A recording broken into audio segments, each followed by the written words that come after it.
un gusto estar aquí con ustedes, aunque sea a la distancia. Quisiera agradecer la invitación que me han hecho a participar en la clausura de este 6º Congreso Internacional de IDEICE, una conferencia sobre educación y desarrollo que han tenido ustedes. El tema en particular del que vamos a conversar hoy, referido al caso de Costa Rica, es el tema de la estrategia de desarrollo y la inversión educativa. Vamos a conversar sobre la inversión en educación y la estrategia de desarrollo de un país, sobre todo aplicado al caso particular de Costa Rica. Una de las primeras cosas que uno tiene que tener claro es que en las últimas décadas en América Latina hemos venido experimentando un crecimiento de las clases medias. Sin embargo, todavía 2/3 partes de la población siguen siendo pobres. Esto tiene una relación muy directa con la educación. Cuando uno ve los datos de prácticamente todos los países de América Latina, uno se da cuenta que la educación realmente importa en el nivel socioeconómico de las personas. En promedio, si uno ve la población pobre, prácticamente no han completado ni siquiera la educación básica. Si nos fijamos en las clases medias, ahí lo que uno ve es que por lo menos han asistido a secundaria, y con los sectores socioeconómicamente más altos fueron, y probablemente la mayoría de ellos se graduaron de la universidad. Entonces la relación entre el nivel educativo y el nivel socioeconómico es muy marcada. Costa Rica en esto ha sido un caso interesante. Nosotros en un libro que preparamos con la doctora Cristina Blanco usamos un título que refleja mucho la ambigüedad del desarrollo costarricense. Hablamos de Costa Rica como un país subdesarrollado casi exitoso. Vimos cómo de los años 50 a los años 70 Costa Rica mostraba esta historia relativamente exitosa, sobre todo si lo vemos en términos del desarrollo social, del desarrollo institucional de Costa Rica, no tanto cuando nos referimos al nivel de crecimiento y a la productividad, que no eran realmente tan impresionantes y que en realidad mostraban los problemas de sostenibilidad del desarrollo costarricense. Si uno ve, por ejemplo, los datos de crecimiento del Producto Interno Bruto real per cápita, o sea, de la producción por habitante real de los años 60 en adelante, uno ve como una gran dinámica, un aumento de la producción de los años 60 hasta fines de los 70. Y la insostenibilidad del modelo se ve precisamente en esa crisis que vivimos a fines de los 70, principios de los 80, donde el producto por habitante se cayó radicalmente.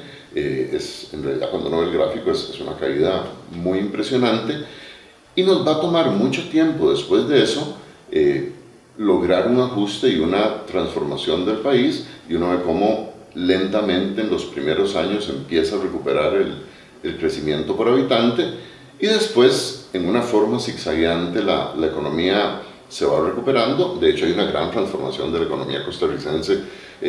Pasamos de ser un país que exportaba café, banano, azúcar y carne a ser un país que exporta una enorme cantidad de productos en montos mucho más grandes que lo que lo hacíamos en el pasado, todavía sin lograr la dinámica que se requiere para enganchar el progreso económico con el progreso social. Esto se refleja en un par de problemas que no hemos podido resolver. Uno muy grave es el tema de la pobreza.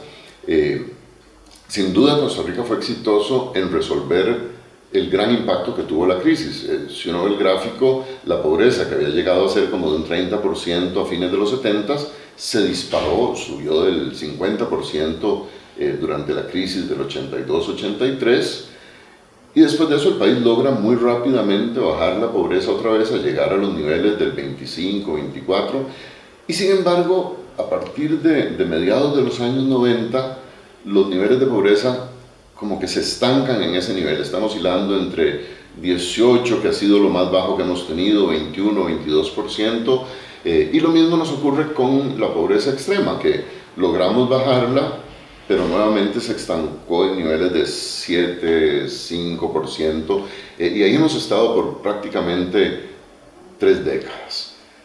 La otra cara de este problema, que es una cosa que preocupa y nos preocupa mucho, tiene que ver con la desigualdad. Y así como la pobreza se estanca, el otro problema que hemos venido enfrentando es un aumento en la desigualdad. El crecimiento de la economía no se ha distribuido por igual en los distintos sectores, Y cuando vemos los datos, el índice de Gini, por ejemplo, que es uno de los que mide la desigualdad, que es un índice que va de 0 a 1, y cuanto más crece, más grande es la desigualdad, estábamos en 0,44 a principios de los 90 y ha venido aumentando, mostrando una mayor desigualdad. En este momento anda por encima del 0,51 y yo diría que es una de las grandes preocupaciones del desarrollo costarricense. Tanto la pobreza como la desigualdad tienen una relación muy directa, como decíamos, con lo que nos pasa en educación. Es bastante claro cuando uno revisa las cifras que la relación entre educación, pobreza, educación y desigualdad es muy fuerte. O sea, para ponerlo en términos muy simples, a mayor educación la gente tiene acceso a mejores empleos. Cuando uno ve, para el caso de Costa Rica, si nos fijamos en las personas de 20 a 29 años que están en la fuerza laboral y vemos qué tipo de empleo tienen según el nivel educativo que alcanzaron. Este es un gráfico muy gráfico. Por ejemplo, si uno ve las personas que del todo no tienen ningún nivel de instrucción, más del 80% están en los trabajos no calificados. Los que tienen algo de primaria, de primero a sexto grado, todavía más del 70% están en los trabajos menos calificados. De séptimo a noveno, más de la mitad están en los trabajos poco calificados. Y llama la atención que incluso personas que tienen 10 y 11 años de educación, o sea que hicieron diversificada, una tercera parte todavía está ubicada en los trabajos menos calificados. Pasa lo contrario con las personas que tienen algo más que secundaria, que tienen más de 11 años de educación. Ese grupo, apenas un 10% tiene trabajos poco calificados, y al revés, de las personas que tienen más de 11 años de educación, 90% están en empleos calificados o semicalificados, es decir, empleos que pagan mejor que los empleos no calificados. Este gráfico básicamente dice que si una persona en Costa Rica tiene algo más que secundaria, la probabilidad de tener un mal trabajo es del 10%, la probabilidad de tener un mejor trabajo del 90%, y eso cambia radicalmente si la persona tiene menos que una secundaria completa. Eso lo que quiere decir es que en Costa Rica la secundaria debiera ser el piso. Nadie debiera tener menos que secundaria. Desgraciadamente no ha sido ese el caso. Si no nos fijamos solo en la desigualdad, sino que directamente nos fijamos en la pobreza, vamos a encontrar una estadística igualmente clara, y es que si nos preguntamos en la población que hoy tiene más de 25 años en Costa Rica, ¿cuánta incidencia tiene la pobreza de acuerdo a los años de educación de las personas? Lo que vemos es que en las personas menos educadas la incidencia de pobreza está por encima del 40%. Personas que tienen 8, 9, 10 años de educación, la pobreza anda alrededor del 24, 22%. Y si nos vamos a las personas más educadas, con 15, 16, 17 años de educación, ahí es menos del 1% la población que experimenta una condición de pobreza. Entonces la relación educación-pobreza es claramente negativa. A mayor educación, menos pobreza. ¿Cuál es el problema? Este gráfico resume, es como agarrar la historia educativa del último siglo en Costa Rica y ponerla en un gráfico. Esto viene de 1957 hasta el presente, y aquí lo que vemos son como tres grandes etapas. Una primera etapa de los años 50 a fines de los años 70, lo que nos muestra es un enorme esfuerzo de Costa Rica por aumentar la cobertura educativa. Estos son datos de cobertura de secundaria. Llama la atención lo pequeña que era la cobertura de secundaria. Estamos diciendo que a fines de los años 50 en Costa Rica menos del 20% de los jóvenes iba al colegio. No que se graduaban, iban al colegio. Hay un esfuerzo muy grande, entonces vamos de fines de los 50 a fines de los 70, llegamos a un 59% de cobertura educativa. Y aquí llama la atención dos cosas. Uno, pasar del 17 al 59 es un esfuerzo impresionante de la sociedad costarricense. Sin embargo, decir 59% de cobertura en secundaria no es mucho. Estamos diciendo que 40% de los jóvenes ni siquiera llegaban al colegio. Pero bueno, el esfuerzo había sido muy sistemático, y en el 79 Costa Rica atraviesa una de las crisis más dramáticas de su historia, y el impacto en la educación es todavía más dramático, porque lo que uno habría pensado es que con una crisis económica como la que vivimos, se hubiera estancado la cobertura educativa. Pero en realidad no es que se estanca, es que se cae. Pasamos del 59%, casi 60%, en el 79 a un 50% en el 85. O sea que en 1985 la mitad de los jóvenes costarricenses no está en el colegio. Y lo más grave es que del 85 hasta prácticamente 1999-2000 no logramos alcanzar ni tan siquiera el nivel que habíamos alcanzado en el 79. Lo que estoy diciendo es dramático. Lo que estamos diciendo es que por 20 años, de 1979 a 1999, en Costa Rica la mitad de los jóvenes no estuvieron en el colegio. Destaco esto porque lo que estábamos diciendo hace un momento es que si alguien tiene menos que secundaria en Costa Rica, no puede acceder a un buen trabajo. Hemos dicho que tenemos un problema de pobreza estancada, hemos dicho que tenemos un problema de desigualdad creciente, y si uno quiere buscar la explicación más clara de lo que nos está pasando hoy, la tenemos aquí. 20 años en que la mitad de las personas jóvenes no fueron al colegio, básicamente significan que la población activa de hoy, o sea, la gente que hoy trabaja en Costa Rica, la mitad de ellos ni siquiera fueron al colegio. Entonces, la posibilidad de que la fuerza laboral de hoy tenga un buen trabajo encuentra el principal obstáculo en que la mitad de esas personas ni siquiera fueron al colegio. Y eso fue así del 79 al 99. A partir del año 2000 esto empieza a cambiar afortunadamente en Costa Rica, y uno puede ver en el gráfico cómo empieza un proceso muy similar al que vivimos en los años 70 de mejora muy rápida de la cobertura educativa, y pasamos de un 57% en el año 2000, ya superamos en este momento el 90% de la cobertura de secundaria. Y aquí de nuevo yo destacaría, uno, el cambio es impresionante, es muy positivo, es muy significativo y no es suficiente. 90% de cobertura no es una cobertura suficiente, pero además esto es simplemente cobertura. No estamos diciendo que el 90% de los jóvenes se gradúen de secundaria, esa sigue siendo una meta pendiente. Cuando uno ve estos datos de mejora de la cobertura educativa que se dan del 2000 para acá, hay muchas cosas que se han hecho para lograr eso. Y no se trata simplemente de mejorar la cobertura, se trata también de que esa sea una mejora de cobertura acompañada de una mejora en la calidad de la educación.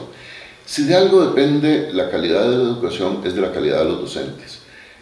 La gente siempre cita el ejemplo de Finlandia, ¿verdad? Es como el punto de referencia educativo.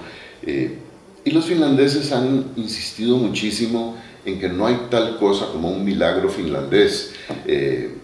Ellos han sido muy explícitos en decir que la explicación más importante de la calidad de la educación en Finlandia es que las personas que entran a estudiar educación, que entran a la facultad o a las escuelas de educación en Finlandia, vienen del top 10, vienen del 10% de alumnos con mejores notas universitarias. Y lo que ellos han dicho es que cuando sus docentes se forman de los mejores estudiantes universitarios, eso casi que garantiza una buena calidad de la educación. Eso lo que quiere decir es que la profesión docente tiene que ser atractiva, tiene que ser respetada por la sociedad y tiene que tener una remuneración adecuada. Y tal vez una de las cosas más importantes que Costa Rica hizo en los últimos 10 años fue mejorar la remuneración de los docentes. Hoy un maestro de primaria en Costa Rica que trabaje tiempo completo gana entre $2,000 y $4,000 dependiendo de sus anualidades, de sus calificaciones. Si pensamos en un profesor de secundaria, los salarios a julio del año pasado andaban entre $2,000 y hasta $6,000 por un profesor de secundaria. Y si pensamos en los directores, que son un poco mejor remunerados, un director de educación primaria, su salario de tiempo completo anda entre $3,000 y $4,000, y un director de secundaria oscila entre los $3,000 y los $6,000. Que estas son remuneraciones que pueden competir con la de cualquier otro profesional en Costa Rica, de manera que uno esperaría que a un mediano plazo esto nos permita atraer a las escuelas y facultades de educación a muchos de los mejores candidatos que tenemos en nuestras universidades. Así como vimos que las inversiones hechas permitieron elevar la cobertura educativa, esto lógicamente se ha reflejado en los datos de deserción estudiantil, que son los estudiantes que se nos van saliendo durante el curso lectivo. En el 2006 la deserción andaba en un 13,2% por año, y eso ha venido bajando. En el 2014 en Costa Rica la deserción en secundaria se ubicó en un 8,7%. La baja del 13,2 al 8,7 es muy positiva y es parte de lo que nos explica que las tasas de cobertura estén aumentando. Con el aumento de la cobertura y con la presencia de programas como Avancemos, que es un programa de transferencias a muchachos del 40% más pobre de la sociedad, condicionados a que se mantengan en la educación, hemos visto un impacto enormemente interesante en dos variables. Una, está aumentando en Costa Rica el porcentaje de jóvenes que se dedican tiempo completo al estudio. Si vemos datos para el 2001, en Costa Rica un 53% de los jóvenes se dedicaba tiempo completo al estudio. Ese 53% sube hasta un 78,8%. O sea que ya casi un 80% de los jóvenes en Costa Rica solamente estudian. Por el contrario, los que estudian y trabajan bajan de un 7,3 a apenas un 3,3, y los jóvenes que no estudian, que solamente están trabajando, que eran un 19% en el 2001, eso baja a un 5%, que es una reducción muy significativa. Y uno de los problemas más graves de la juventud en Costa Rica y en América Latina son esos jóvenes que llamamos ninis, que ni estudian ni trabajan. Eran casi un 20% en el 2001, eso ha bajado a un 13%. Y entonces, resumiendo, lo que decimos es que los tres grupos que se han reducido son los que estudian y trabajan, los que solo trabajan o los que no estudian ni trabajan. ¿Cuál es el grupo que está aumentando? El de los jóvenes que estudian tiempo completo, que, como les decía, pasaron de un 53,9 a un 78,8. Este aumento de la cobertura educativa, esta reducción de los muchachos que o no estudian ni trabajan o tienen que estar trabajando y eso les dificulta el estudio, se ha visto acompañado de una gran inversión educativa, sobre todo buscando, y esto se relaciona con lo que dijimos antes de reducir la desigualdad en el país, con un intento de reducir las brechas educativas. Y aquí tenemos que entender que así como la educación es la herramienta más poderosa que uno tiene para reducir la desigualdad, también, aunque suene paradójico, la educación puede aumentar las brechas. Si quienes tienen acceso a la educación son los jóvenes de las familias más educadas, los jóvenes de las familias de mayores ingresos, los jóvenes de familias urbanas y no rurales, lo que vamos a tener es una sociedad que ensancha las brechas. Y tal vez de las cosas que más nos puede hacer sentir bien en Costa Rica de lo que ha pasado con la educación en los últimos 10, 15 años es que esas brechas se vienen reduciendo. Y en esto quiero ser enfático. Pensemos, por ejemplo, en la brecha urbano-rural. O sea, ¿cuál es la diferencia entre el nivel de escolaridad de los jóvenes urbanos y el nivel de escolaridad de los jóvenes rurales? En el año 2003, esta brecha era del 30%. O sea que un joven urbano en promedio tenía 30% más escolaridad que un joven rural. Bueno, del 2003 al 2013, esa brecha, esa desigualdad educativa se redujo del 30% a apenas un 7%. Fruto en gran parte de una inversión rural educativa muy fuerte, bajamos esa desigualdad del 30 al 7. Si nos fijamos en la desigualdad por niveles de ingresos, ¿cuál es la brecha entre los hijos de las familias de más nivel socioeconómico, de mayores ingresos, y los hijos de las familias de menores ingresos en Costa Rica? En el 2003 esta era una brecha del 44%, o sea, los jóvenes de mayores ingresos tenían 44% más educación que los jóvenes de menores ingresos. En los últimos 10 años, esta brecha se redujo del 44 al 17%, que de nuevo lo que muestra es un aumento de la inversión educativa dirigida a barrios urbanos marginales, a las secciones más pobres, a inversión en escuelas rurales, colegios rurales dispersos, para bajar la brecha del 44 al 17. Ahora, la brecha más dura, la más difícil, no es la que es simplemente urbano-rural o la que es por ingresos. La brecha más difícil es la que separa a las familias más educadas de las familias menos educadas.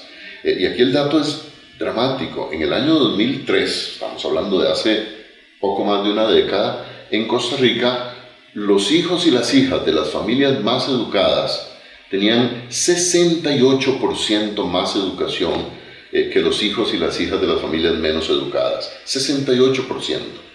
También esta brecha se ha reducido, bajó del 68% al 29%. Y aquí yo de nuevo quisiera destacar, como muchas veces con los datos educativos, que nos dicen dos cosas. Por un lado, este dato nos dice que el país ha hecho un esfuerzo impresionante en reducir la desigualdad. Bajar de 68 a 29% en 10 años es impresionante. Pero decir que hay una brecha de 29% entre los muchachos y muchachas de familias más educadas y los de las menos educadas, quiere decir que todavía estamos generando una desigualdad educativa. Entonces aquí hay que ver el logro que hemos tenido como país y la tarea que todavía está pendiente. Una cosa bien importante es decir, bueno, y todos estos logros en reducir brechas educativas, en aumentar la cobertura, en tener un programa como Avancemos, en llegar a las zonas rurales, en fortalecer la educación indígena, que es una cosa en la que se puso muchísima atención. ¿Qué significa en términos de pobreza? Si vemos la pobreza solamente desde el lado de los ingresos, nada, todavía nada. Aquí desgraciadamente la pobreza de ingresos depende del tipo de empleo que las personas van a tener y aquí el efecto de la educación es de mediano plazo. O sea, los aumentos que estamos viendo en la cobertura educativa hoy van a tener un impacto en la fuerza laboral dentro de 10, dentro de 15 años. Sin embargo, el gobierno ha hecho un esfuerzo muy interesante apoyado por la Universidad de Oxford para medir la pobreza con un índice multidimensional, que es ver no solo el nivel de ingreso de la familia, sino el acceso de las familias a una serie de satisfacción de sus necesidades básicas, en educación, en salud, en vivienda, que se combinan con los niveles de pobreza por ingreso. Esto ha permitido construir el índice multidimensional de la pobreza, que se anunció hace relativamente poco en el país, y los resultados son bien interesantes. Con este índice multidimensional vemos que en el año 2010 la pobreza habría sido de un 25,9% y del 2010 al 2015 se reduce a un 21,8%. O sea que si bien por ingresos la pobreza todavía no se reduce, cuando vemos esta pobreza multidimensional, el país sí ha venido avanzando en reducir la pobreza de un 26% a un 21,8%, y una de las cosas que nos dice el índice es que una de las variables más importantes en esta reducción de la pobreza es la variable educativa. Lo otro que calza precisamente con las cifras que veíamos antes es que esta reducción ha sido mucho mayor en zonas rurales que en zonas urbanas. Si vemos los datos de pobreza multidimensional urbana, sí hay una reducción, pero es una reducción del 18,5% al 16,5%, o sea, una reducción de 2 puntos porcentuales. La pobreza rural en Costa Rica es más alta. Lo que vemos es que en el año 2010 la pobreza rural vista con un enfoque multidimensional afectaba un 46,7%, pero en los 5 años que van del 2010 al 2015, la pobreza rural se reduce del 46,7% al 35,4%. Es una reducción de más de 10 puntos en pobreza rural y una de las cosas bonitas es ver que la educación jugó un papel particularmente importante en esta reducción de la pobreza rural. ¿Por qué son importantes estas cosas? Si nos referimos a uno de los temas que están en el título de esta charla, que es la estrategia de desarrollo, lo que uno ve es que países como Costa Rica, los países de América Latina, siempre han enfrentado lo que los economistas llamamos la amenaza de un equilibrio de bajo nivel. ¿Qué es lo que queremos decir con un equilibrio de bajo nivel? En realidad es una cosa bastante simple. Un país en el que predominan salarios relativamente bajos, que hay abundancia de materias primas, que por lo tanto también suelen ser materias primas, recursos naturales relativamente de bajo costo, es un país que va a traer inversiones que son rentables no por ser muy sofisticadas, por ser muy productivas, por traer mucha tecnología, sino que van a ser rentables, van a ser competitivas, precisamente porque los recursos humanos y los recursos naturales que estamos usando son muy baratos, son de bajo costo. Ahí lo que uno genera es ciertamente una competitividad, pero es una competitividad espuria. no es una competitividad por ser muy productivo, por ser muy eficiente, por ser muy innovador, sino por tener una mano de obra muy barata, por tener recursos naturales muy baratos. Y ahí se empieza a generar un círculo vicioso, porque si la baja productividad exige que las remuneraciones sigan siendo bajas, para que las empresas sigan siendo rentables, sigan siendo competitivas, va a haber una presión para que los salarios sigan siendo bajos, para que los recursos naturales sigan siendo baratos. Y esto no solo reproduce la pobreza, sino que en el caso de la educación nos enfrenta con una paradoja que ha sido muy clara en América Latina, y es que ese tipo de actividades productivas no necesitan una población muy educada. Pues cuando uno quiere hablar de la educación como una inversión, bueno, si su actividad productiva es poco sofisticada, no hace falta que la mano de obra sea muy educada, la educación va a ser vista como un gasto, no como una inversión, y ahí se cierra ese círculo perverso de un equilibrio de bajo nivel, una mano de obra poco educada, poco productiva, de bajos salarios, y una actividad productiva que precisamente es rentable por tener acceso a ese tipo de mano de obra.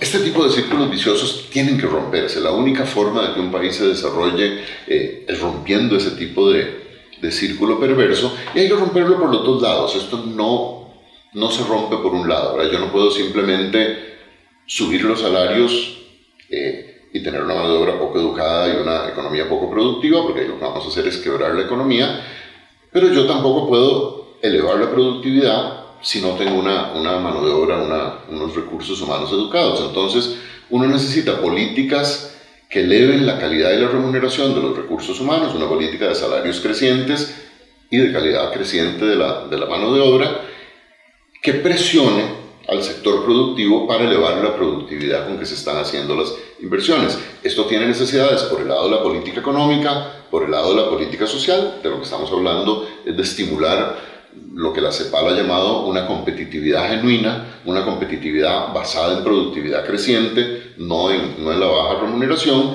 Y esto tiene un requisito, una política educativa que realmente genere el tipo de recurso humano que la sociedad necesita.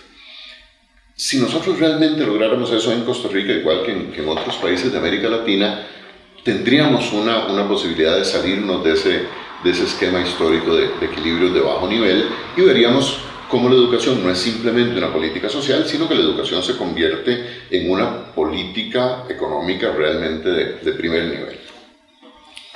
Ahora, estamos hasta aquí conversando sobre la educación, el impacto de la educación en la economía, en la pobreza, en la desigualdad, y diciendo que hay que tener una educación inclusiva, que le llegue a todo el mundo, que tenemos que invertir más en educación. Pero la educación es mucho más que eso. Esa educación no es simplemente para que la gente tenga un buen empleo. Y yo lo que quisiera es dedicar el resto de esta conversación a hablar de qué es eso más, qué es la educación. A conversar sobre para qué educamos. Algo en lo que insistimos muchísimo en nuestro paso por el Ministerio de Educación es en que nosotros debiéramos entender que educamos para la vida, educamos para la convivencia. Y tal vez la frase que a mí me hizo entender mejor para qué es la educación es una frase que, para empezar, se centra en lo que debiera estar centrada la educación, que es los estudiantes, y es entender que la razón de ser de una buena educación es darle a cada estudiante la oportunidad de construirse a sí mismo como la persona que quiere ser. No la persona que quiere que sean los papás, no la persona que quiere que sean los profesores, no un recurso humano, no. Que cada estudiante se construya a sí mismo como la persona que ese estudiante quisiera ser. Ese debiera ser el papel de la educación. Cuando uno ve estos términos, esa tarea podemos enfocarla desde dos vertientes complementarias. Una, que tal vez se centra en la parte más tradicionalmente académica de la educación, es que los estudiantes tienen que aprender lo que es relevante y tienen que aprenderlo bien. Los estudiantes tienen que aprender a pensar, y eso es una cosa fundamental de un buen sistema educativo. Pero al mismo tiempo, los estudiantes tienen que aprender a vivir y, sobre todo, tienen que aprender a convivir. Y estas fueron las dos grandes líneas estratégicas con las que trabajamos en el Ministerio de Educación y me parece a mí que debieran ser siempre como dos de las prioridades centrales de un sistema educativo. Por un lado está la parte cuantitativa, hay que llegarle a todo mundo, pero en para qué llegarle a todo mundo son estas dos cosas: aprender a pensar y aprender a vivir y a convivir. Lo que quisiera es tal vez no cubrir todas las cosas o reformas en las que trabajamos en el Ministerio, sino centrarnos en algunos ejemplos que reflejan qué queremos decir con este para qué de la educación. Y empiezo con una de las cosas más obvias, el lenguaje. ¿Qué es lo que queremos? Lo que queremos es que nuestros estudiantes sean dueños de su lenguaje, dicho así en los términos más simples. ¿Qué quiere decir esto? Entender que las clases de español, que las clases de lengua materna no son simplemente un aprendizaje académico. O sea, el objetivo principal es adquirir competencias comunicativas. ¿De qué estamos hablando? Primero, que un estudiante o una estudiante pueda entender realmente lo que escucha y lo que lee. O sea, que cuando oye algo, entienda lo que está oyendo. Que cuando lee algo, entienda lo que está leyendo. Vean, esto puede sonar trivial, pero cuando vemos los resultados de las pruebas PISA en general para América Latina y para países de América Latina, que son los que han salido mejor en PISA, como Chile, Costa Rica, Uruguay, seremos de los mejores de América Latina, pero si nos comparamos con los países que tienen los mejores sistemas educativos del mundo, lo que vemos es que los estudiantes de los más exitosos países latinoamericanos no entienden lo que leen. En las pruebas de lectoescritura, la comprensión de lectura, salimos realmente mal. Y cuando uno ve esas pruebas, las cosas que están pidiendo son bien básicas. Entonces, este reto de entender lo que se escucha y lo que se lee es fundamental. El segundo reto es ser capaces de decir y ser capaces de escribir lo que realmente quieren decir y escribir. Y de nuevo, cualquiera que sea profesor, que sea profesora, sabe cuando tiene estudiantes haciendo un ensayo o escribiendo algo que les cuesta mucho poner en el papel, escribir lo que realmente están tratando de decir. Entonces, en estos dos sentidos, la clave es ser dueños de su lenguaje, adquirir maestría en el manejo del lenguaje. Una de las cosas más angustiantes en esto, y esto ha sido cierto en Costa Rica, pero hemos revisado esto es cierto no solo en América Latina, esto es cierto en España también, es que no estamos enseñando bien a leer y escribir. La lectoescritura no la estamos enseñando bien. Y es que aquí desgraciadamente en nuestros países se ha desarrollado una especie de ideología de la lectoescritura que nos ha hecho muchísimo daño. Es una idea como de que los estudiantes, así como aprenden a hablar hablando, pues aprenden a leer leyendo y aprenden a escribir escribiendo, como si fuera un proceso de aprendizaje natural. Bueno, en los últimos 20 años en el mundo se han desarrollado una enorme cantidad de investigaciones a partir de los descubrimientos de la neurociencia, que básicamente lo que nos dicen es: no se aprende a leer leyendo, no se aprende a escribir escribiendo. Esto requiere un aprendizaje sistemático, una adquisición de los códigos del lenguaje escrito, requiere en primer lugar el desarrollo de la conciencia fonológica, o sea que el estudiante sepa interpretar los sonidos, los distinga, entienda cómo los sonidos forman palabras, frases. Entonces no es simplemente un tema de comprensión, que es fundamental, sino que es cómo paso de la conciencia fonológica, de entender los sonidos del lenguaje, a entender el código del lenguaje escrito, cómo ese sonido que es se traduce en un grafema que es la M, y cómo los grafemas se forman en sílabas y en palabras y en frases. Entonces ese es un trabajo que tiene que ser muy sistemático. Ese es un requisito indispensable para el segundo paso, que es adquirir un manejo consciente y crítico del lenguaje oral. No es simplemente entender cómo las letras suenan, sino qué significan. Lo mismo con el lenguaje escrito. Y algo muy bonito que logramos hacer en el caso de Costa Rica es entender que esto no solo implicaba el aprendizaje de la lectoescritura, el manejo de la gramática, sino que aquí necesitábamos el manejo de la lógica. Muchas veces pensamos en la lógica como cosas que se aprenden en las clases de matemática o a veces en las clases de filosofía, Pero la lógica que se aprende en matemáticas solo se usa cuando tenemos una ecuación enfrente, y la lógica que se aprende en una clase de filosofía sirve como para responder el examen de filosofía, pero no lo internalizamos en nuestra vida diaria. Un poco lo que pensamos en Costa Rica es, ¿qué pasaría si enseñamos lógica en la asignatura de español? Si cuando los estudiantes están aprendiendo el manejo de su lengua materna, aprenden también las reglas básicas de la lógica.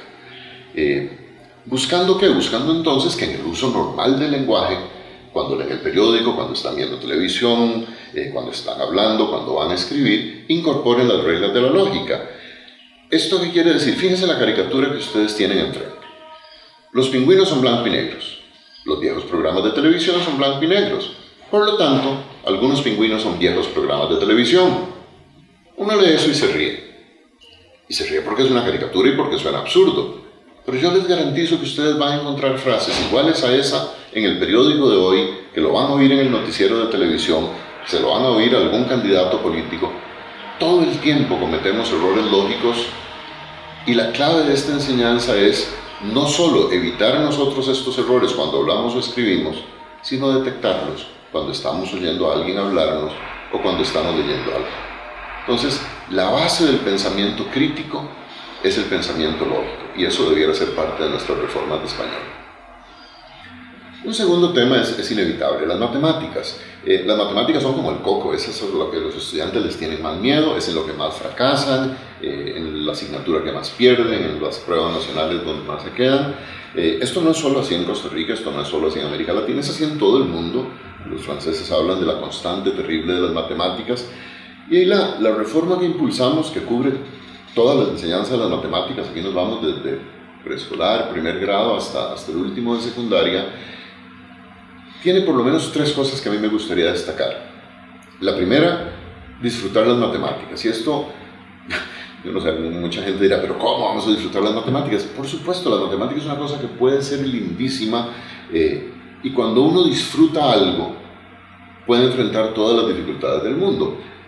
Tenemos que abandonar ese método terrorista de enseñar las matemáticas a base de miedo, a base de esta cosa es de la impenetrable, ¿verdad? El profesor de matemáticas que desde que llega casi que le dice a los estudiantes, la mitad de ustedes no van a pasar el curso. No, hay que convertir la matemática en una cosa apasionante, como cualquier cosa que queramos aprender bien. Para esto, una segunda cosa es entender que la enseñanza de la matemática es la enseñanza de un lenguaje.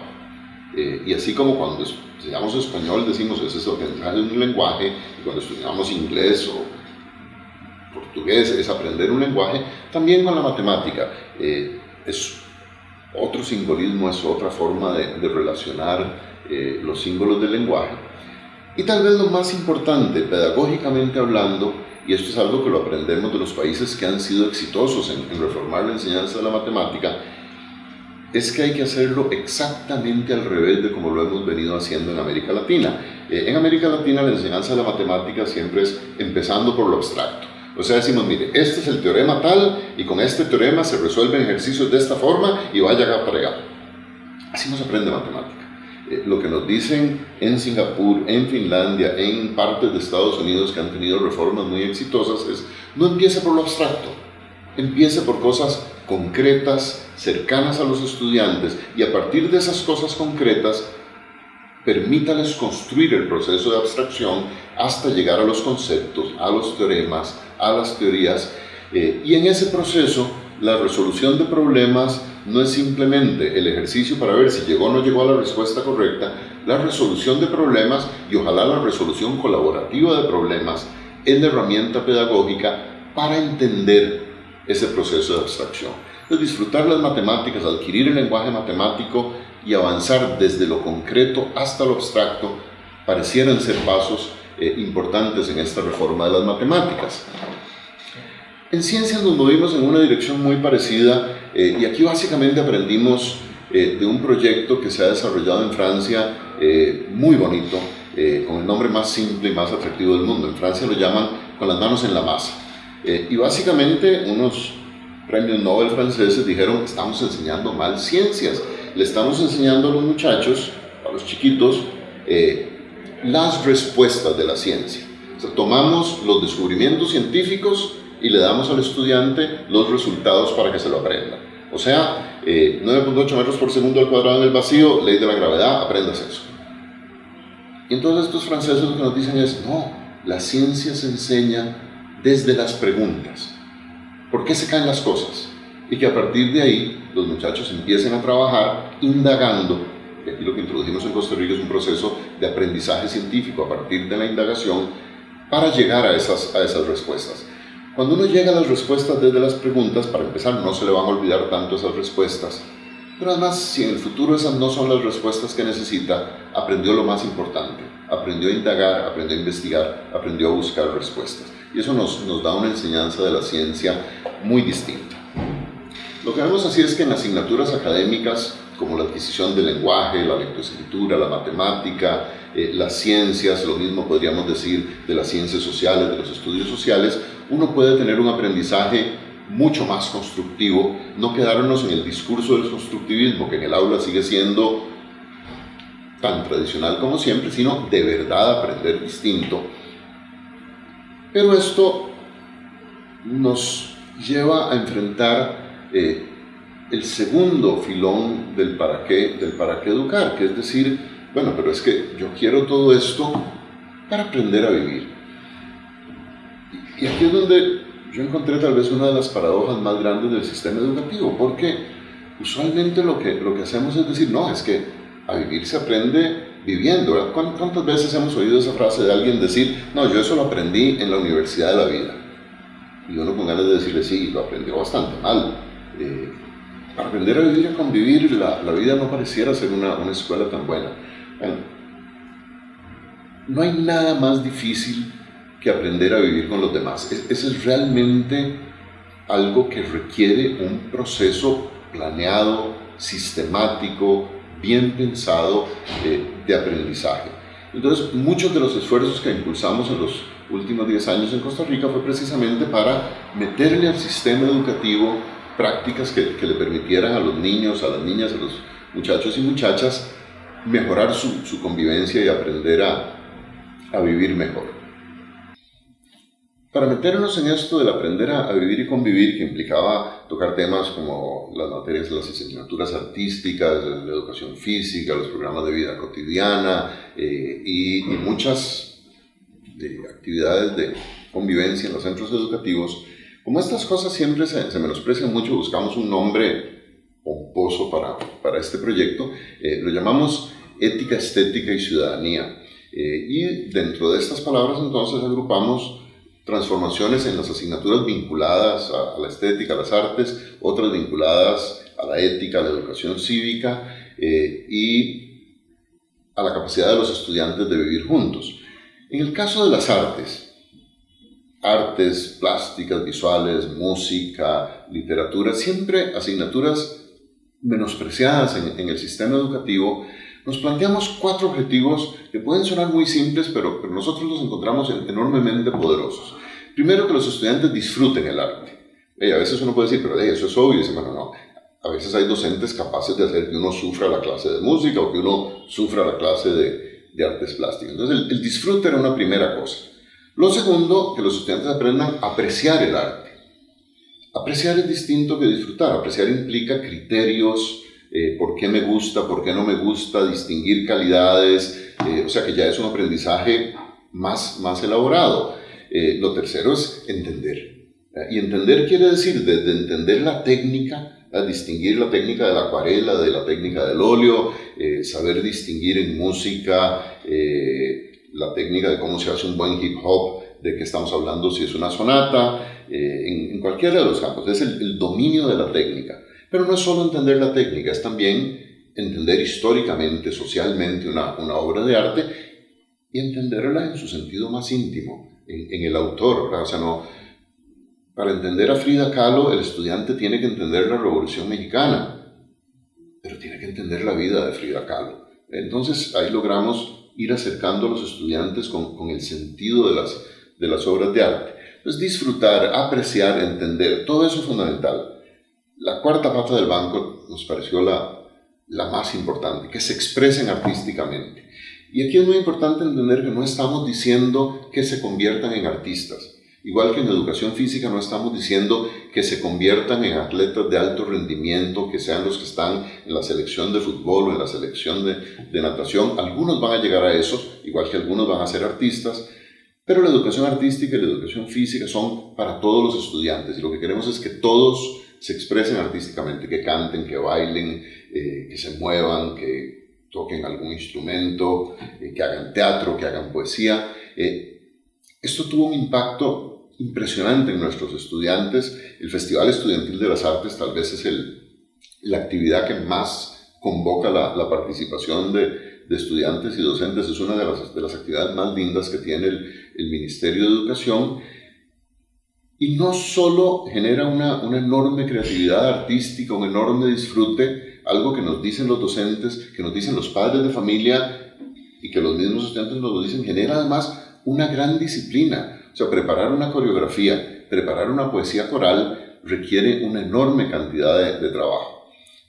Ahora, alguien podría decir, bueno, esto es la parte más noble, más linda, más profunda del arte. Pero finalmente, si estamos hablando de educación y desarrollo, uno también tiene que entender el impacto que puede tener el arte para los países de América Latina para tener una competitividad mucho más sensata. La creatividad puede ser una de las ventajas comparativas de nuestros países más importantes. Vean, si uno piensa en música, uno dice, ¿qué significa para México Natalia Lafourcade de Café Tacuba, Julieta Venegas? ¿Cuánto potencial económico le puede significar a México su industria musical? ¿Qué significa Calle 13 para Puerto Rico, Rubén Blades para Panamá? ¿Qué significa Juan Luis Guerra en República Dominicana? Caetano Veloso en Brasil, el fenómeno de Shakira, Jorge Drexler si nos vamos más al sur. O sea que el potencial de la música es impresionante, pero no es solo la música, América Latina y el cine. O sea, ya estamos acostumbrados a oír hablar de Ricardo Darín, a ver a Gael García, a Penélope Cruz, a Salma Hayek en las películas, pero no son solo los actores, si uno piensa en directores, Alfonso Cuarón, Alejandro López Iñárritu, Guillermo del Toro, o si nos pasamos a España tenemos a Pedro Almodóvar. Y los nombres de las películas de América Latina ya son nombres que todos conocemos, ¿verdad? Amores Perros, Historias Salvajes, Y tu mamá también, El secreto de tus ojos, La ley de Herodes o La dictadura perfecta. O sea que el cine de América Latina empieza a ser cine mundial. Y si nos vamos un poco más atrás, América Latina tuvo un boom de literatura que realmente marcó al mundo, ¿verdad? O sea, cuando el mundo descubre a García Márquez, a Cortázar, a Vargas Llosa, a Carlos Fuentes, a Ángeles Mastretta, a Borges, Bryce Echenique. Entonces fíjense que el arte no es simplemente, y no digo simplemente, una forma de desarrollo personal profunda, que es la parte más importante del arte, puede ser de los mejores negocios que haga América Latina. Menciono un campo adicional, porque muchas veces vivimos en una época de gran cambio tecnológico, pero en la que el diseño juega un papel importantísimo. Ahora, cada vez que alguien saca tu teléfono celular, dice, sí, esta es una pieza fantástica de la ciencia, de la tecnología, de la ingeniería y del diseño. O sea, yo no sabría distinguir cuánto hay más de aquí, si de ingenieros o de diseñadores. Y a mí el ejemplo que siempre me viene a la mente cuando uno habla de diseño y de la diferencia que puede hacer el diseño es pensar en la industria textil. Industria textil puede ser una maquila de mano de obra barata, o la industria textil puede ser Oscar de la Renta. Pero el significado económico y social de esas dos cosas es completamente distinto. Y por eso la enseñanza artística debiera ser una prioridad en nuestras escuelas. Ahora, cuando uno se mete en un campo como la educación artística, uno de pronto choca en el sistema educativo con algo que realmente llama la atención, el miedo. Cuando nosotros empezamos a conversar con los estudiantes, encontramos que tenían miedo. Los estudiantes le tienen miedo a sus compañeros, le tienen miedo al profesor, pero uno habla con los profesores y los profesores le tienen miedo a los estudiantes y ojalá los estudiantes no se enteren. Le tienen miedo al director, el director le tiene miedo al supervisor, el supervisor le tiene miedo al director regional. O sea, empieza a entender uno que un ministerio de educación es una enorme pirámide de miedos. El miedo recorre el sistema educativo. Esto no es un descubrimiento nuevo, ¿verdad? Si uno escucha Pink Floyd, el muro, el We Don't Need No Education, es exactamente eso, es una educación centrada en el miedo. Y precisamente lo que quisiéramos es una educación que rompe el miedo, una educación sin miedo. ¿Cómo se logra eso? Tenemos muy asociada la educación con el aula. Aula es una palabra curiosa y esto es algo que tal vez no ocurre en otros idiomas, pero en español, vean ustedes esa palabra y con solo un pequeño cambio, con solo una letra, ustedes convierten el aula en una jaula. Y muchas veces la educación ha sido eso. La escuela, el colegio son jaulas en las que guardamos a los estudiantes, en particular a los adolescentes, algo así como pensando que la adolescencia es una enfermedad que por dicha se pasa.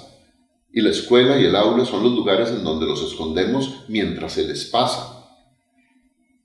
Para muchos docentes, para muchos padres de familia, para muchos adultos, el objetivo de la educación es hacer niños obedientes. Y la herramienta para la obediencia es el miedo. Pues bien, lo que nosotros quisiéramos decir y lo que hemos tratado de hacer es entender que el objetivo de la educación no es la obediencia, es la ética, una educación ética. Y aquí lo que nos planteamos y el proceso de aprender esto, de descubrirlo, fue muy bonito. Recuerdo una profesora de filosofía de la Universidad de Costa Rica, Rosa Magritte, que nos decía: la ética no se aprende con sermones. Y los adultos casi siempre sermoneamos a los jóvenes. Usted tiene que hacer esto. Ella nos decía, no, la ética se aprende enfrentando dilemas éticos. Y un poco así fue como lo trabajamos, ¿verdad? Coger a los niños, coger a los muchachos y en distintas asignaturas, en distintas actividades, que enfrenten un dilema ético y que discutan y que discutan y que discutan y lleguen a formas de resolverlo. Y no hay una, hay muchas formas de resolverlo. Pero ese desarrollo de criterios éticos a lo que los lleva es aprender a hacer lo correcto porque es lo correcto. No hacer lo correcto porque si no lo hago me castigan. Eso no es ético, eso es miedo al castigo. No hacer lo correcto porque si lo hago me dan un premio. Eso en realidad es muy egoísta. Sino aprender a hacer lo correcto porque me parece que es lo correcto. Y fíjense que aquí de lo que estamos hablando es de lo que Freire llamó una educación para la libertad. Ejercer la libertad significa ser responsable de ejercer esa libertad. Así que las palabras libertad y responsabilidad debieran estar siempre juntas. Ojalá tuviéramos una sola palabra para esas dos cosas. Entonces, esta educación ética es básicamente una educación en la libertad y en la responsabilidad. Una cosa simpática es que esto significa, para los estudiantes, aprender a vivir en una sociedad en la que hay normas. Normas de convivencia. Cualquier grupo humano en el que estemos tiene reglas. Las reglas a veces son más simpáticas, a veces nos caen más antipáticas, a veces son importantes, a veces son bastante triviales. Y aquí fue muy interesante con los estudiantes el proceso de explicarles primero que tienen que aprender a respetar reglas. ¿Por qué? Porque en la vida real, en cualquier grupo que estén, va a haber reglas. Por ejemplo, a ellos les molesta, ¿por qué tengo que usar el uniforme? Si no es el uniforme el que estudio soy yo. ¿Cuál es cierto? Pero ayer explicarle, mire, usted tiene que aprender a cumplir reglas porque la convivencia requiere que nos ordenemos y que cumplamos esas reglas. Ya quisiera ver yo a Lionel Messi en el Barça diciendo, bueno, como el que juega soy yo y no el uniforme, yo quiero jugar en el Barça, pero con la albiceleste, con el uniforme argentino. El entrenador le va a decir, mira, Leo, vos podés ser el mejor jugador del mundo, pero o te pones el uniforme del Barça o no jugás con el Barça. Y con ese ejemplo los estudiantes como que entendían bastante esto. Pero entonces uno aprende a seguir las normas, pero uno aprende que si una norma no me gusta, la puedo cambiar y que hay reglas para cambiar las normas. Que nuestras sociedades tienen mecanismos institucionales con los que uno puede cambiar las normas. Y tal vez la parte más difícil de este aprendizaje es entender que a veces vamos a topar con una norma en la sociedad que nos choca moralmente y que no logramos cambiarla. Y en ese momento la persona tiene que tomar una decisión muy difícil, que es decir, bueno, yo voy a enfrentar esta norma, no la voy a cumplir, voy a violar la norma y voy a asumir las consecuencias de esto. Y esa es parte de la educación ética, saber entonces cómo cumplir, cómo cambiar y cuándo, por razones morales profundas, enfrentamos una norma. En el proceso de desarrollar esta formación ética, este aprender a convivir, esta educación para una ciudadanía más viva, topamos con un tema que es un tema tabú en educación, por las razones obvias, y que sin embargo es como el tema más vital de todos los temas. Podría decir que estoy hablando de la educación sexual, pero me parece que eso reduce el tema. Hablamos de una educación para la afectividad y la sexualidad. Casi siempre se dice que hay que dar educación sexual porque tenemos problemas de enfermedades de transmisión sexual, porque tenemos un problema terrible de embarazo temprano, niñas de 12 años, de 11 años, de 15 años embarazadas. Fíjense qué terrible, digo niñas, debiera ser mujeres y hombres quedando embarazadas, pero el golpe más duro es sobre la niña, y muchas veces no es con un niño, sino con un adulto. Y yo diría, sí, si esa fuera la única razón para dar educación sexual, es una razón suficientemente buena. Pero hay que dar educación en la afectividad y la sexualidad por algo que va mucho más allá. Y es que a los niños y a las niñas, en particular a los adolescentes, la afectividad y la sexualidad les importa muchísimo. Tiene que ver con quiénes son, con cómo se sienten, con cómo se relacionan con los demás. Vean, nada le importa más a un chiquillo o a una chiquilla si saber si le gusta o no le gusta a la persona que a ellos les gusta. Si se sienten lindos o se sienten feos, si son gustables o no. Y la adolescencia en esto es durísimo y el colegio es durísimo. O sea, en realidad la experiencia de casi todo el mundo en el colegio en estos sentidos es bien amarga. La mayoría de los estudiantes se sienten ingustables, se sienten feos, se sienten feas. Unas se sienten demasiado flacas, otras se sienten demasiado gordas, unos son varillas porque son muy altos, otros tienen espinillas. O sea, el sufrimiento en la adolescencia por no cómo me veo, cómo me ven, es terrible. Y esto se relaciona a cómo nos tratamos en nuestras relaciones afectivas. Y una de las cosas centrales que quisimos hacer en los programas de educación sexual es decirle a los muchachos, vean, uno, y esto fue de las cosas más conflictivas, la sexualidad es placentera. Fíjense que cuando quisimos hacer esto, tuvimos hasta un problema en el uso de la palabra placer, porque mucha gente, incluso nuestras asesoras en sexualidad, decían, mejor no usemos la palabra placer, porque nos van a bloquear los programas. ¿Y cómo da uno clases de sexualidad sin hablar del placer? El sexo es rico, y el que no entienda eso tiene un problema. El punto con los estudiantes era cómo le quitamos el morbo a eso. Cómo entramos por dormir es un placer, comer algo rico es un placer, cantar con los amigos es un placer. En fin, hay tantas cosas que son placenteras. Entonces, perderle el morbo y entender, a ver, todas estas cosas que son placenteras implican riesgos. A comer es rico, pero comer me puede llevar a la obesidad, me puede llevar a enfermedades. Dormir es rico, pero si me duermo todos los días a la hora de clase estoy en problemas. Ok, el sexo es placentero, pero tiene una enorme cantidad de riesgos. Desde los riesgos de enfermedades o de embarazos, hasta el riesgo de que me lastimen o el riesgo de lastimar a alguien. Y entonces aquí el aprendizaje es, aprendamos a disfrutar la sexualidad sin lastimar, sin dominar, sin ejercer poder sobre el otro. Por supuesto, sin golpear, sin agredir. Y en eso se fue convirtiendo nuestra enseñanza y nuestro aprendizaje de la afectividad y la sexualidad. Y el impacto en los muchachos y las muchachas realmente ha sido una cosa bien bonita. Y poder hablar esto con sus docentes y con sus compañeros rompía muchísimas de las barreras que estaban ahí, que en el fondo eran más barreras imaginadas que reales. La aplicación real de estos programas fue mucho más fácil de lo que se había pensado en el pasado. En la enseñanza de la afectividad y la sexualidad, encontramos que esto en realidad se refería a un tema mucho más amplio, en realidad mucho más profundo. Es como el tema de fondo de la educación.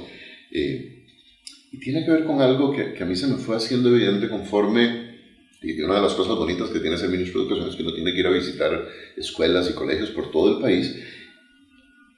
Y era muy bonito en cada una de estas escuelas, cuando uno veía a los estudiantes, ver que eran enormemente distintos, ¿verdad? En cada escuela, en cada colegio, donde uno veía las caras, uno dice, pero es que son súper distintos.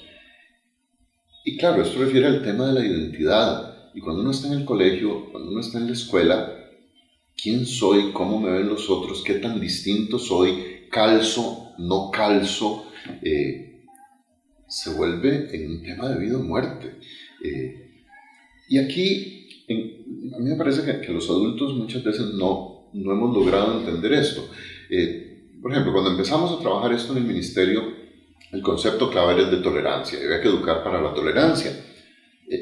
Y de pronto nos damos cuenta que tolerancia se queda terriblemente corto. O sea, si yo dijera, por ejemplo, que yo tolero al director de la Escuela de Economía, es decir, tolerar no es muy bonito. Eso suena como que se lo aguanta porque no le queda más remedio. Y ese es precisamente el punto. Frente a la diversidad, la clave no es la tolerancia, la clave es disfrutar la diversidad. O sea, sí, mi compañero es distinto y eso es lo bueno. Yo hacía ejercicios con los chiquillos en las escuelas cuando estaban todos sentados y yo les decía, vuelvan a ver al compañerito de la par, vuelvan a ver a la compañerita de la par. Imagínense que es idéntico a ustedes, como si fuera un espejo. Y el que sigue más allá, y el que sigue más allá. Imagínense que todo el aula, todos fueran iguales a usted. Y los chiquillos de inmediato decían, no, aburridísimo, terrible. Claro, el encanto está en que somos distintos, pero somos iguales. Todos somos distintos, todos somos seres humanos. Es la base del enfoque de derechos, pero no hablemos en un teórico del enfoque de derechos. Hagamos que los chiquillos entiendan, somos distintos y eso es lo lindo. Y ahí empieza entonces uno realmente a entender la educación como una educación del disfrute de la diversidad. Esa es realmente la educación que queremos, una educación ética que entiende que somos distintos y que entiende, como diríamos en otros términos, que todos somos realmente hermanos, que todos somos realmente el prójimo. Fíjense en síntesis que hemos venido hablando de cosas enormemente distintas, de una educación que si realmente es para todos y es una educación de calidad para todos, nos puede hacer una diferencia en términos de equidad, de una educación que si nos permite formar a las personas para que puedan ser altamente productivas en la economía, es una educación que va a contribuir a romper esos círculos viciosos de los equilibrios de bajo nivel y le va a permitir a los países de América Latina tener economías que le permitan bienestar a su población, economías que sean dinámicas. Y hablamos también de que para eso la educación tiene que ser una educación que forme, que enseñe a pensar, que enseñe a deliberar, que eduque en las artes y en la estética. Y finalmente una educación que nos enseñe a vivir con los demás, que nos enseñe a respetarnos, a querernos, a disfrutarnos. Pero yo quisiera volver aquí a uno de los temas que tomábamos al principio, cuando veíamos esas estadísticas de un aumento en la cobertura de la educación, estadísticas de cerrar las brechas de desigualdad y en particular estadísticas que nos decían mejoramos la remuneración de los docentes. Bueno, yo les voy a decir una cosa muy simple, eso cuesta mucha plata. Una buena educación para todo el mundo es muy cara.